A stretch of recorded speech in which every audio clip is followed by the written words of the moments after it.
The U.S.'s terrible mistake of selling $1 coins for $1. That sounds kind of interesting. But I'm, like, if we want to save time, my assumption is that the coins cost more than $1 to make. No, it's funnier. This video was made possible by Skillshare. Learn from more than 25,000 classes for free for 2 months at skl.sh/HAI25. The year was 2005, the president was George W. Bush, and Congress was getting started. If you guys don't know about George Bush, he's actually known for a lot of interesting things. Specifically, he really let it out on that day wearing a bulletproof vest and all. That's incredible. On yet another of America's government's group projects. This time, DC's oldest social club had decided it was about time Americans started using more coins, like the circle things. Why? Specifically, they wanted people to start using more dollar coins and fewer dollar bills. Why? The anti-bill bill they introduced swiftly made its way through Congress, and then, a few days before Christmas 2005, it landed on the Big W's desk, who signed it shortly after. Nice. The bill instructed the US Mint to start making billions of these dollar coins. The new coins would either be stamped with the image of one of the 39 former presidents who were deceased at the time, one of their 35 first spouses, or some other liberty-evoking imagery for the 4 presidents. Do any millennials who were around in the early 2000s with a sentient brain remember that huge quarter collection era where everyone had those big state quarter sticker things and everyone would, like a lot of people's parents were into them. They were huge. It was huge. It was everywhere. You have the full map. Is it worth anything nowadays? Like everyone talked about them like getting a full set was gonna set you up for life. How much is a full set of state quarters worth? A complete collection of 50 state quarters is worth its face value of $12.50. Easy money. If you have the clad variety, proof state quarters, you can get up to $87 and nearly $1,500 if you have the silver variety. Wow, that's crazy. Yeah, I mean, they're silver though, so of course they'd be worth more. Without spouses during their terms. Now, this bill had some decent points, at least 4 per page, like how larger value coins are useful for paying at parking meters, buses, vending machines, and more, but they're less good for use at certain evening establishments. The previous issuance of quarters with the 50 states on them also did a good job. Wait, what? The point was to make strip clubs harder and parking meters easier? For use at certain evening establishments. The previous issuance of quarters with the 50 states on them also did a good job of teaching their names to kids, and the thought was that these dollar coins could do the same.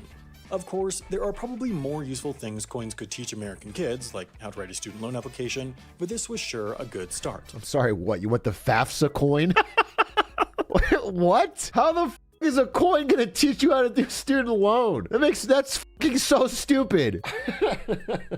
Coins are also slightly cheaper for the government. While bills are individually cheaper to produce, coins last far longer and therefore stay in circulation longer, so if the US switched entirely to $1 coins, it would save the country close to $5 billion over 30 years. Just imagine all the amazing things the US government could do with that kind of money. For all of those reasons, this bill stipulated for an aggressive introduction of these coins into US circulation. As part of this, every US government anything was required to set themselves up to accept and distribute these dollar coins. The big implication of that— I need to make sure I know the exact number he's saying. 5 billion savings? All right, I mean, at our current rate of spending, that is nothing at all, but over 30 years. 5 billion over 30 years is nothing. In government spending, that's nothing. That's nothing. This bill stipulated for an aggressive introduction of these coins into US circulation. As part of this, every US government anything was required to set themselves up to accept and distribute these dollar coins. The big implication of that was that any vending machine in any federal building, Smithsonian Museum, National Park, Amtrak train, aircraft carrier, F-22 fighter jet, US space station module, RQ-4 Global Hawk drone, anything government had to be set up to accept and distribute these coins. Okay. This is also part of the reason why, in the years after their introduction, you would often see vending machines in these places giving back dollar coins. The government just really wanted people to use these coins. Oh, I remember that. Classic government. I do remember just that. Shoving their extra special coins down our throats.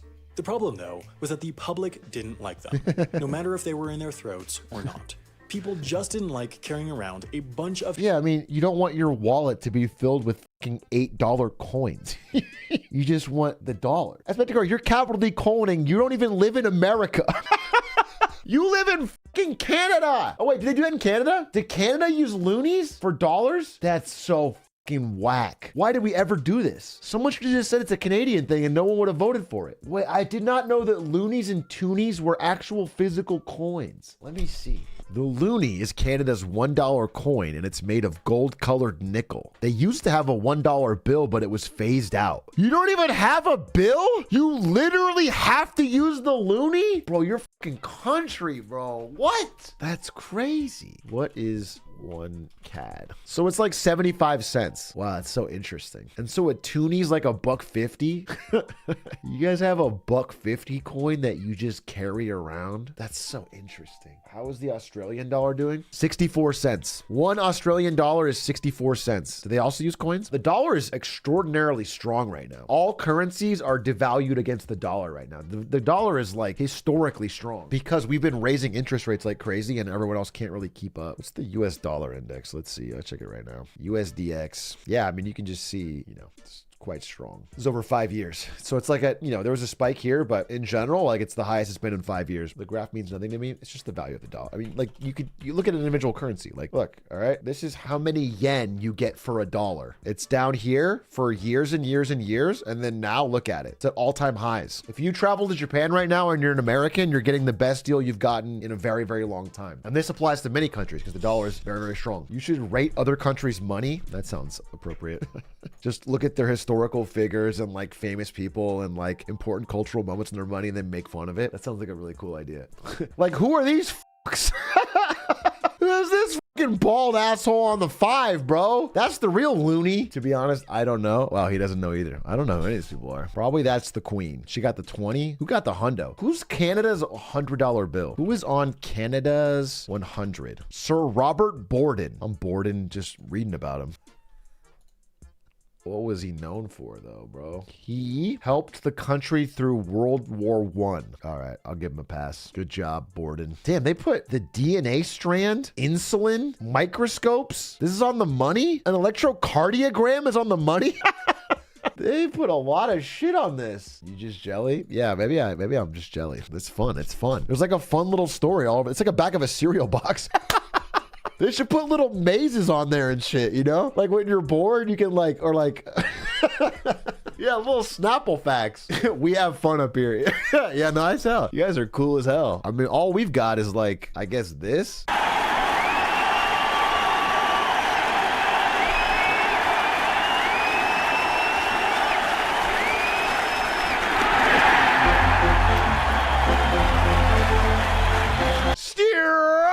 They should have had a guy dressed as Saddam or something trying to hit. Really united the country. Yeah. We should put that on our money. Heavy dollar coins rather than compact, light, and extra cool dollar bills. Therefore, to make it even easier for the general public to get these coins, a new program was set up. Basically, from the website of the US Mint, you could order $1 coins for $1 each. Shipping included. Their enormous, catastrophic, and costly mistake, though, was that they accepted credit cards. You see, whenever a vendor accepts credit cards, they'll end up paying a fee to the credit card company, whether it be Visa, MasterCard, American Express, or the one where you have to discover the 3 stores that accept it. These fees range between 1.5 and 3.5% and are one of the 2 major way credit card companies make. Okay, couldn't MasterCard in this example, if they were a little bit unscrupulous, buy every single dollar coin that's available nonstop, buy millions of them, and then make money on the fees? Literally infinite money glitch. But I feel like that's such fraud that they wouldn't do it. Money, the other being interest payments. Of course, to persuade you to use their credit cards over debit cards, these companies usually give points, which you typically can transfer to airline frequent flyer programs. Okay. These points each tend to have an effective value of between 1 and 2 cents. By now, you probably see the problem. By spending $1 to get these coins, people would get the coin, worth $1, and the credit card point, worth 1 to 2 cents. Therefore, for every dollar they spent, they were getting essentially up to $1.02. It just made sense. It was literally a free money machine. Once people caught on to this, the orders for these coins exploded to over 88 million in 2009. Now, this was not necessarily an easy way to earn your frequent flyer points. At the time, if you wanted to fly the now dead US Airways to Europe in business class, you'd have to shell up 100,000 points. Okay. That would mean you would have to buy 100,000 gold coins, which would weigh, in total, about 1,800 pounds or 800 kilograms. Okay. Upon receiving these, you would then have to take them to the bank and redeposit them into your account. This didn't stop many, though, with one man reportedly having ordered 2.4 million of them, weighing a collective 43,000 pounds or 20,000 kilograms. Okay, now, but you'd be reasonable to think that this was a great success for the government. They got the coins out to the general no, public. but no like one's they using wanted it to, for. but the problem They're just was putting that them back they in actually banks. Didn't. Yeah. Sure, they shipped them to the general public, but then these people all just went and redeposited them right into their banks. Therefore, there were just millions of these laying around. What's more, for each coin they sent out, it cost the government a couple cents. Eventually, they caught on to this scheme and started limiting purchases to 1,000 coins every 10 days, but that could still get you a cool 36,500 points. That's so per year. stupid. After these restrictions went into place, orders dropped dramatically, and eventually, the government pulled the plug on the program in mid-2011. As for the success of the overall mission of switching the country over to $1 coins, well, to answer that, just ask any American when the last time they used one of these coins was.